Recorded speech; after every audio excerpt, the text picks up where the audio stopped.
Welcome to Shattering Myths, a program devoted to the most important and to the fastest growing segment of society. To those who know that the world's political, religious, military, economic, academic, and media institutions are corrupt, that they are counterproductive, and that they cannot be fixed.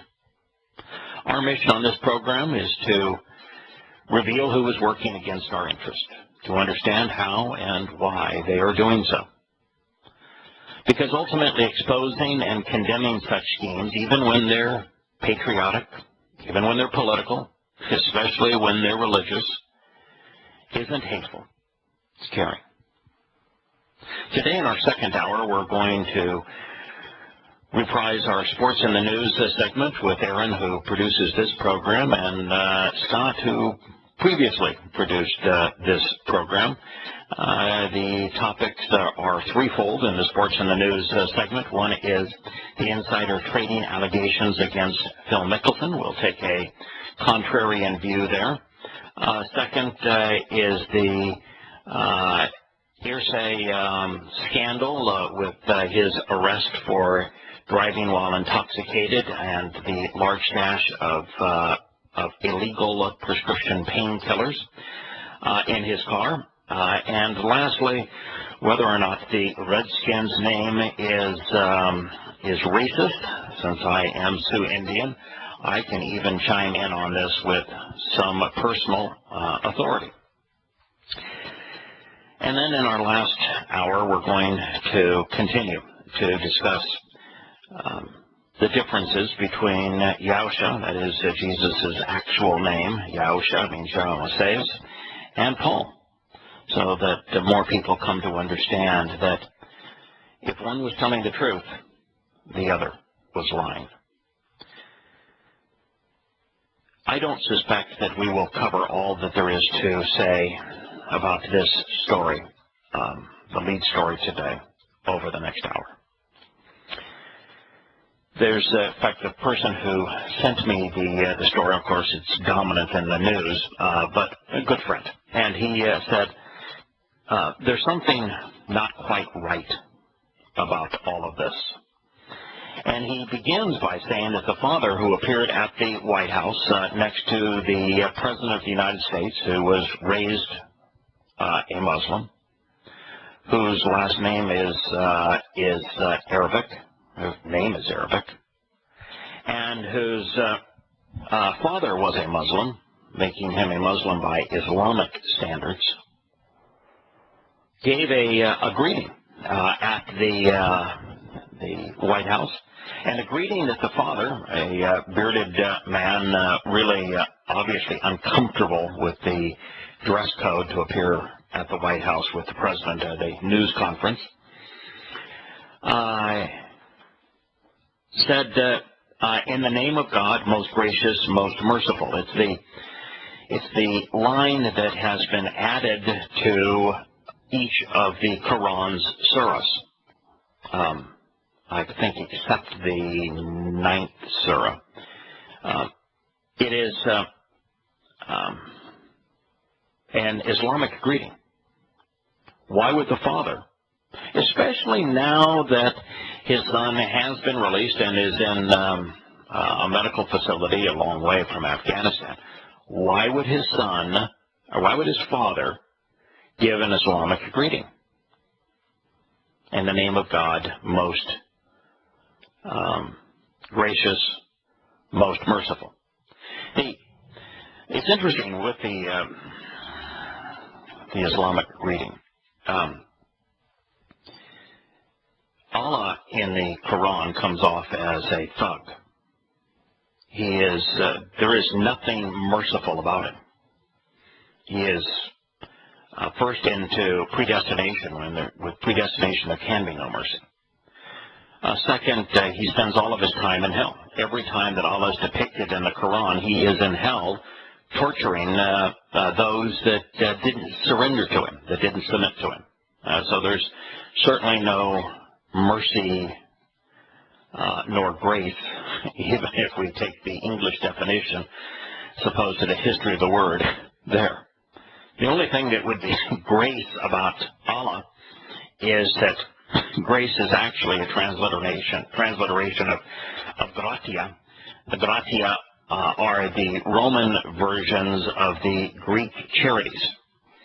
And the gratia and the charities, are naked goddesses that were worshipped in both Rome and Greece by elitists in particular.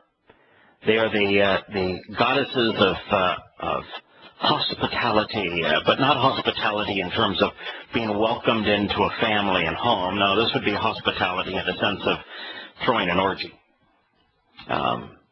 They are the gods of licentiousness and sexual merriment. They are typically depicted in very hedonistic, indulgent settings. These aren't good little girls in the goddess realm. These would be the goddesses of sexuality, if you will. And so they do have a connection. So grace, gratia, would have a connection to Allah, and that the reward for engaging in murder in his cause, being a jihadist, is to be rewarded with multiple virgins in the Islamic paradise. The virgins could well be modeled after the Greek and Roman goddesses. The fact is, though, that the line is completely out of sync with the Quranic revelations. It was never part of any of the Quranic revelations. It was added to them later. And it was all designed to give Islam a mythos that it was a religion as opposed to a terrorist manifesto. And so the question is, first, why would the Father issue such a phrase?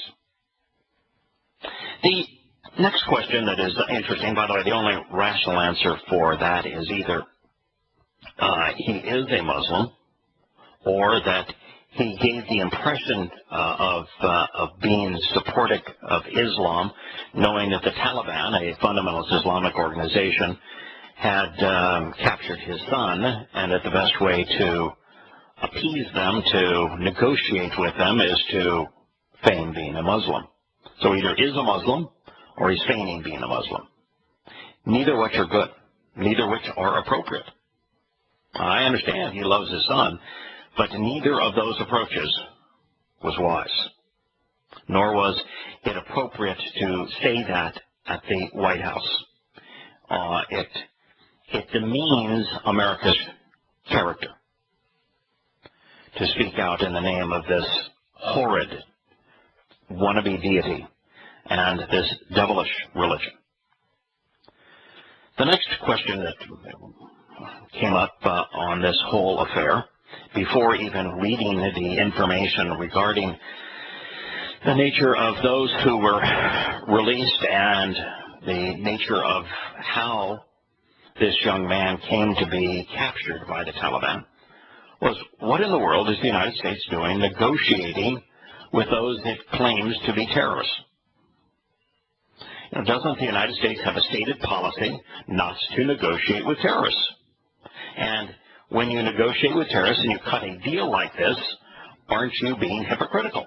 Of course, the U.S. government is typically hypocritical, but this is pretty blatant. And lots of Republicans are now criticizing the administration for being hypocritical, for saying we will never negotiate with terrorists, and then obviously negotiating with them.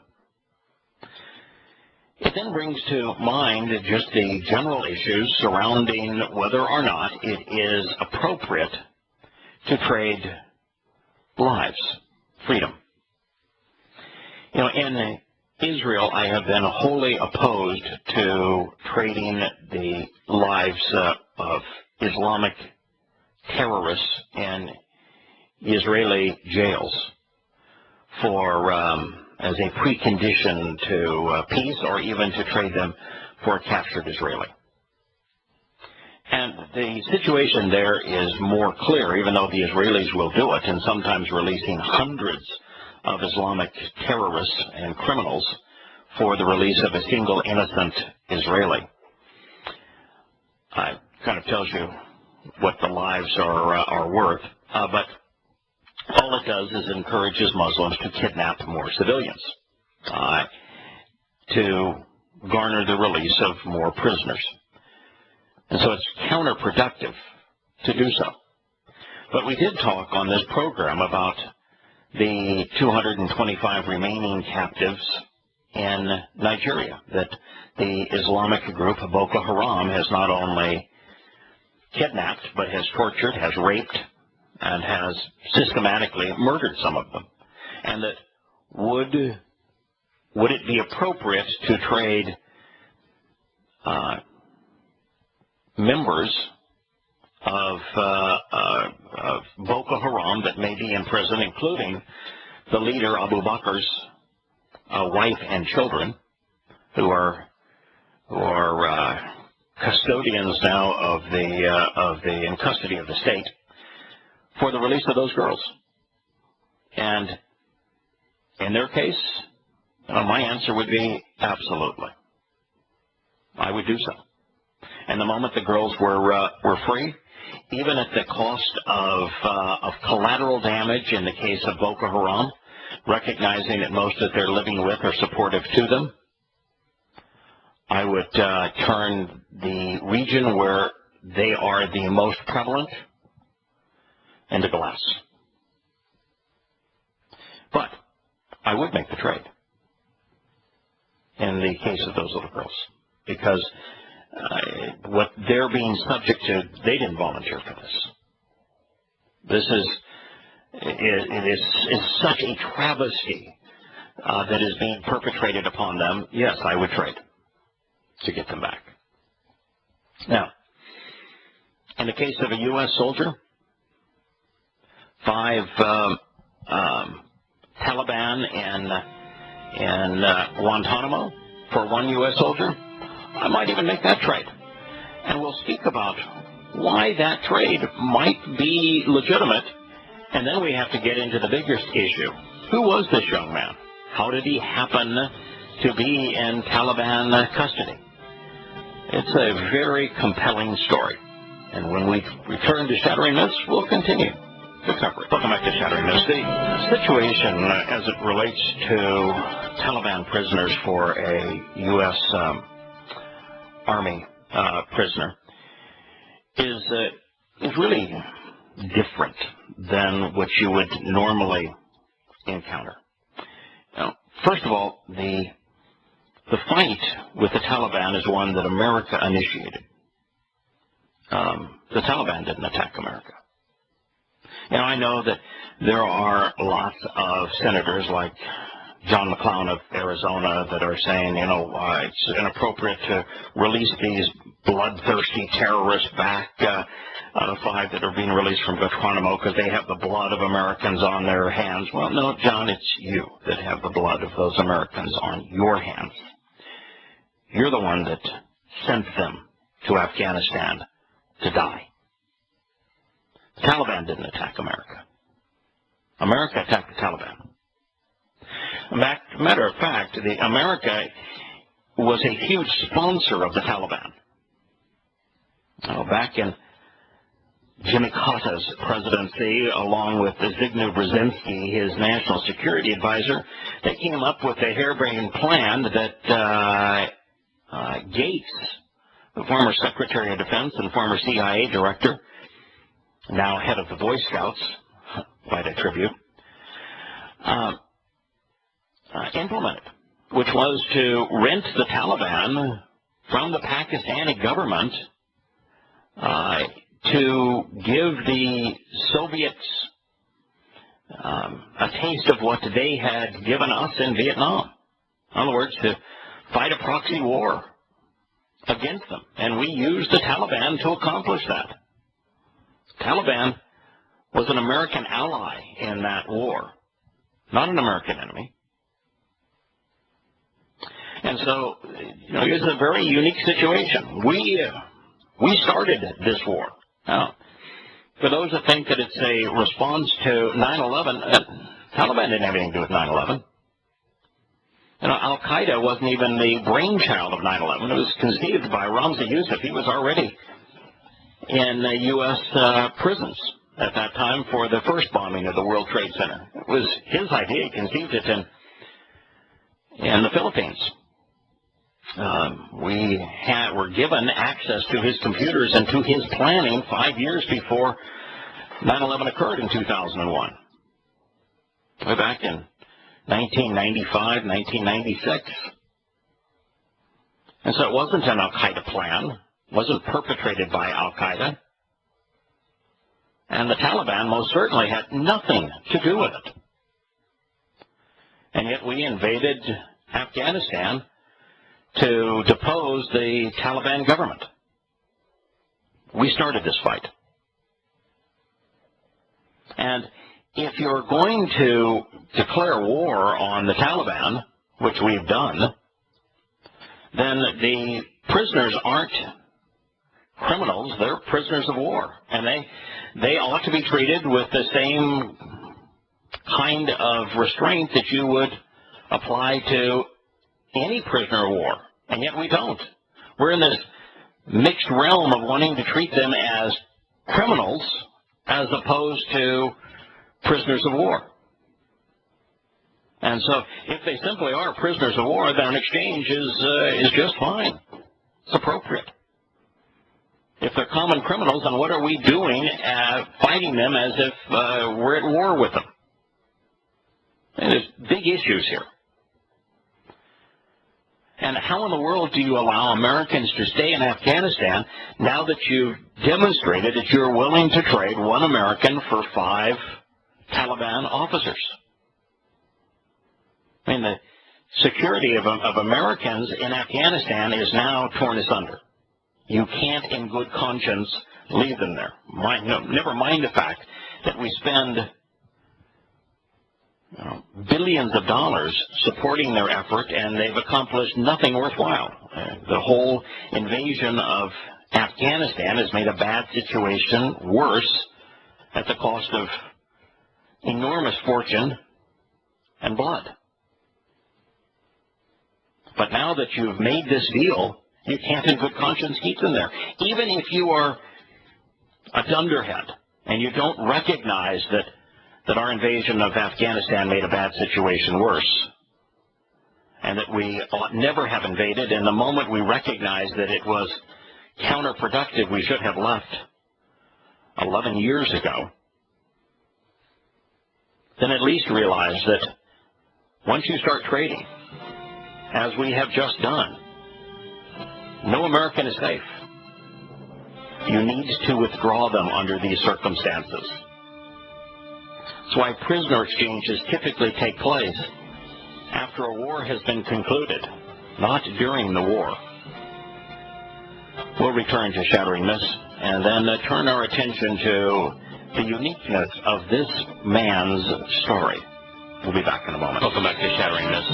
U.S. Senator Harry Reid of Nevada, the top Senate Democrat in a country where everyone toes their party line, described the moment as a great day for the United States. So the United States negotiates with terrorists, trades 5 known terrorists for what appears to be an Army deserter that's already cost America at least a half a dozen lives, maybe more. And it's a great day to America. He said his return marks the nation's commitment to leave no service member behind. But the fact is, this man left his country behind. He was disgusted by America's mission in Afghanistan. He wanted to leave. He left. He left his country behind. Now, I'm not judging him for doing so. And I think it's important that anyone who has a child that's considering entering the military understand that once you engage in the military, you do not have free will. You can come to know that the mission is deplorable and you can't leave. He came to know that the mission was deplorable and he left. Now, the fact is not everyone is so jubilant. U.S. Representative Mike Rogers, the chairman of the House Intelligence Committee, as if that's not an oxymoron, said that he was pleased by Bergdahl's, that's the man's name, release, but he was extremely troubled by how the United States negotiated with the Taliban to reduce Bergdahl in exchange for 5 detainees at Guantanamo Bay. Quote, "This fundamental shift in U.S. policy signals to terrorists around the world a greater incentive to take U.S. hostages," said Rogers, a Republican from Michigan. Absolutely, it does.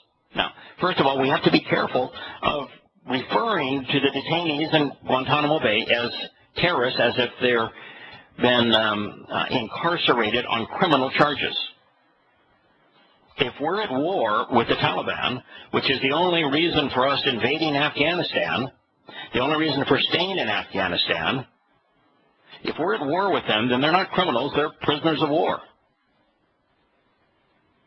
And we ought to be careful in our definitions, otherwise we look really stupid in this whole discussion. But it is true. You know, the United States has a conniption fit over the release of information by Snowden saying that it puts American lives at jeopardy, which it didn't. It revealed that the country had squandered American liberty and freedom and squandered the rule of its Constitution. But in this case, what the president did puts American lives at jeopardy. Every American's life right now is at greater risk because of what the president of the United States did. Every single life. Because now there is a known precedent that if you have an American, you can get 5 desired prisoners released. So the incentive to kidnap went up dramatically. For all Americans, particularly those Americans living abroad in an Islamic country. If you are an embassy worker in an Islamic country, right now your freedom isn't worth a nickel. He went on to say, further, I have little confidence in the security assurances regarding the movement and activities of the now released Taliban leaders. And I have even less confidence in this administration's willingness to ensure that they are enforced. I believe this decision will threaten the lives of American soldiers for years to come.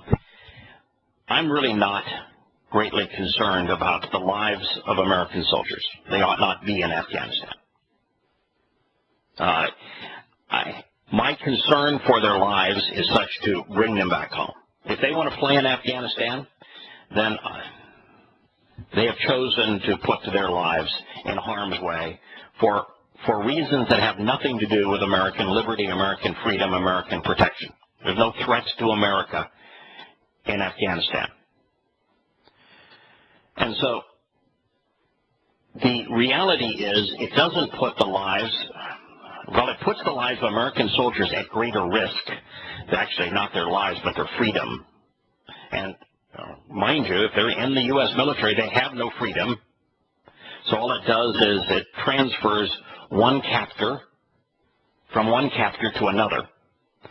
But the reality is that it's non-soldiers, it's civilians whose lives now are at risk. Not to death. There is no trading a dead body for 5 captives.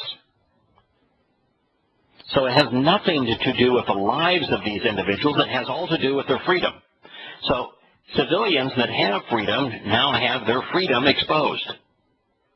They're vastly more vulnerable to kidnap. And soldiers simply have one group versus another telling them what they can and can't do. Now, here's another article. This one's just fascinating. This is CNN's lead story. It says the sense of pride expressed by officials of the Obama administration at the release of Army Sergeant Bo Bergdahl is not shared by many of those who served with him. In fact, I would say it's not shared by any of those who served with him, veterans and soldiers who called him a deserter whose selfish act ended up costing the lives of better men. The first quote is, "I was pissed off then, and I'm even more so now with everything that's going on," said former Sergeant Matt Burkont, a member of Bergdahl's platoon, when he went missing on June 30th, 2009. Bo Bergdahl deserted during a time of war, and his fellow Americans lost their lives searching for him. Well, by the way, if we issued a declaration of war, who was it against? Was it against Islam? No. Was it against Afghanistan? It couldn't be. We're pretending that we went into Afghanistan to liberate them. So did we make a declaration of war against the Taliban? I mean, there is no al-Qaeda left in Afghanistan. There never was al-Qaeda in Iraq. Did we actually declare war against al-Qaeda? And if so, then what are we still doing? First of all, why did we invade Iraq? Because there were no al-Qaeda in Iraq when we invaded. And what in the world are we still doing in Afghanistan? Because al-Qaeda is not in Afghanistan anymore. There's only like a handful of members of al-Qaeda, and they're all in Pakistan. What are we doing? When he says a time of war, what was the declaration of war? Who was it against? Who are we really fighting? Why? Now, the second part of this, did he desert? Yes. Because he was disgusted with what America was doing. He was exposed to it, and he found it revolting, which is why so many returning vets, in fact, a total of 80 per day of American veterans are taking their lives through suicide. 80 a day. But that's the small number compared to those each day diagnosed with mental disorders associated with the moral conflicts they have been exposed to and witnessed. Now, this is a really huge problem. This man came to recognize it. He still had a conscience and wasn't seared by propaganda. And he said, to hell with it. I want out of here. But you don't have free will in the U.S. military. Understand, the U.S. military isn't about freedom. There is no freedom in the U.S. military.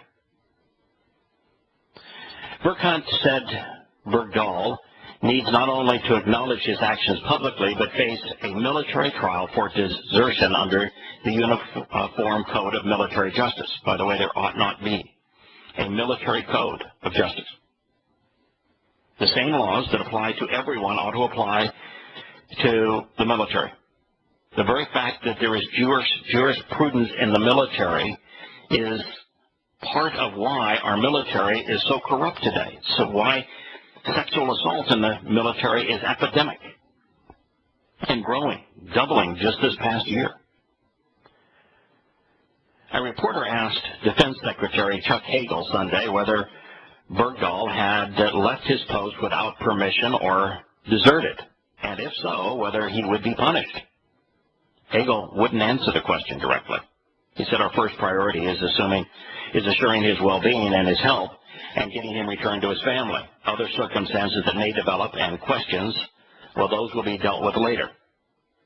Now, the military is going to take the approach of, 5 years in captivity with the Taliban is more than enough punishment for going AWOL.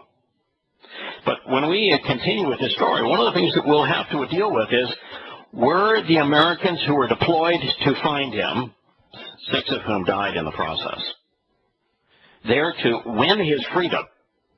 Were they going after him because they loved and adored him, and he was one of theirs, and they were going to save him, or they were going after him because he went AWOL? Were they hunting him or trying to rescue him? And all information is that they were hunting him, that they were trying to capture him so that they could imprison him for going AWOL, for deserting his post without permission. According to first-hand accounts from soldiers in his platoon, Bergdahl, while on guard duty, shed his weapons and walked off the observation post with nothing more than a compass, a knife, water, and a digital camera, along with his diary. At least 6 soldiers were killed in subsequent searches for Bergdahl, and many soldiers in his platoon said attacks seemed to increase against the United States in Paquita province in the days and weeks following his disappearance.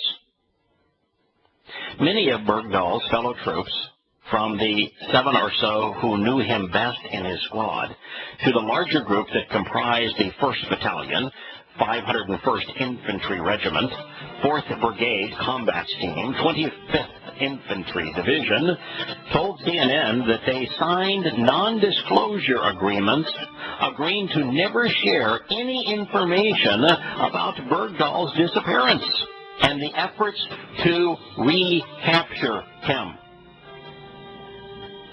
We will deal with those 2 facts when we return to Shattering Myths after the commercial break.